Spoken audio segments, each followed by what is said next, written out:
آپ کے خدمت میں حاضر ہوں. دعا فرمائیے اللہ تعالی حق بولنے، حق سننے، حق پر عمل کرنے کی توفیق عطا فرمائے. ذرا زور سے آمین کہہ دیجئے. جو پست تھے وہ پست ہیں، وہ پست رہیں گے، اور جو مست تھے وہ مست ہیں، وہ مست رہیں گے. آپ جلالت العلم سرکار حافظ ملت کے مست ہیں، حضور صدر الشریعہ کے مست ہیں، سرکار اعلیٰ حضرت کے مست ہیں، شہنشاہ بغداد کے مست ہیں. اپنی مستی کا ثبوت دیجئے. کوئی بات اچھی لگے تو سبحان اللہ کہیے، ماشاء اللہ کہیے، اور جذبہ بیدار ہو تو نعرہ لگائیے یا رسول اللہ کے نعرہ سے ہم کو پیار ہے. جس نے یہ نعرہ لگایا اس کا بیڑا پار ہے. ذرا محبت سے کہہ دیجئے یا رسول اللہ. دل کی گہرائیوں سے کہہ دیجئے یا رسول اللہ.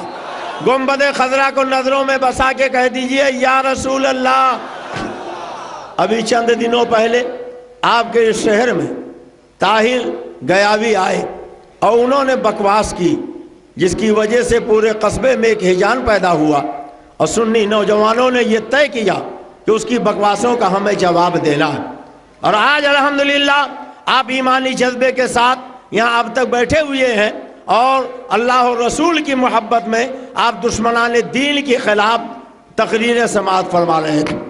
میں نے ربیع النور کی 12ویں مقدس شب میں یہاں تقریر کی تھی، اور اس تقریر میں میں نے کچھ سوالات دیوبندیوں سے کیے تھے. صحیح بات تو یہ ہے کہ اگر انہیں جواب دینا تھا تو میں نے جو باتیں رکھی تھی ان کا جواب دیتے، میں نے جو سوالات قائم کیے تھے ان کا جواب دیتے. مگر آپ پوری تقریر کی کیسٹ اٹھا کے سن ڈالیں، کسی بھی ایک سوال کا جواب طاہر گیاوی نے نہیں دیا. بس پوری تقریر میں وہ یہی کہتے رہے کہ یہ بریلوی لوگ ہیں جو قرآن میں ڈنڈی مارتے ہیں، حدیث میں ڈنڈی مارتے ہیں، بزرگوں کے اقوال میں ڈنڈی مارتے ہیں، یہ کوئی دینی بات نہیں کرتے، اسلامی بات نہیں کرتے، قرآن اور حدیث کی روشنی میں بات نہیں کرتے. میں یہ بتاؤں گا کہ خدا کی قسم حقیقت یہ ہے کہ طاہر گیاوی نے بھی یہاں تقریر کا جواب تو نہیں دیا ہے، البتہ اس نے ڈنڈی ضرور ماری ہے. کیسے؟ اب میری تقریر کے کئی حصے ہوں گے. پہلا حصہ تو وہ ہوگا کہ میں آپ کے سامنے اختصار کے طور پر وہ باتیں بتاؤں گا جو میں نے 12ویں شب مبارکہ میں یہاں بیان کی تھی، تاکہ آپ یہ جانیں کہ جو باتیں میں نے یہاں کہی تھیں، جن کا جواب میں نے دیوبندیوں سے مانگا تھا، ان میں سے کسی ایک بات کا بھی جواب طاہر گیاوی نے نہیں دیا. اور پھر اس نے جو ڈنڈی ماری ہے اس کو بھی ثابت کروں گا. اور پھر ان کے کتنے گندے عقیدے ہیں، گھناؤنے کردار ہیں، اس کی بھی کچھ جھلکیاں کتابیں یہاں رکھی ہیں، انشاءاللہ تعالی دکھانے کی کوشش کروں گا. نہ تم صدمے ہمیں دیتے نہ بدمارائیاں ہوتی، نہ تم صدمے ہمیں دیتے نہ بدمارائیاں ہوتی، نہ کھلتے رازے سر بستا نہ یوں رسوائیاں ہوتی. ابھی حضرت نے فرمایا کہ ہمارا طریقہ یہ ہے کہ ہم کسی کو چھیڑتے نہیں ہیں، ہم کسی کو چھیڑتے نہیں، لیکن اگر کوئی چھیڑ دیتا ہے تو ہم اسے چھوڑتے بھی نہیں ہیں. اس لیے کہ ہم نے غیرت دار ماؤں کا دودھ پیا ہے. ہماری ماؤں نے آغوش میں لے کے سبق پڑھایا تھا، خون میں نہاؤ، زخم سہو، سر پیدا کرو، جب وقت آئے دی پہ تو یوں حق ادا کرو. اس لیے ہم تو ڈنکے کی چوٹ پہ کہتے ہیں، جو جان مانگو تو جان دیں گے، جو مال مانگو تو مال دیں گے. کبھی نہ ہوگا یہ ہم سے ہرگز، نبی کا چاہو جلال دیں گے. زمانہ کچھ کہے دیوانے اپنی جان دے دیں گے، مگر دامن نہ چھوڑیں گے تمہارا یا رسول اللہ.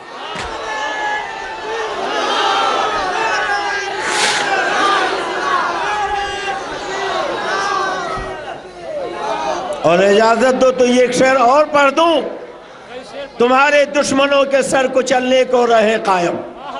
کہہ دو سبحان اللہ.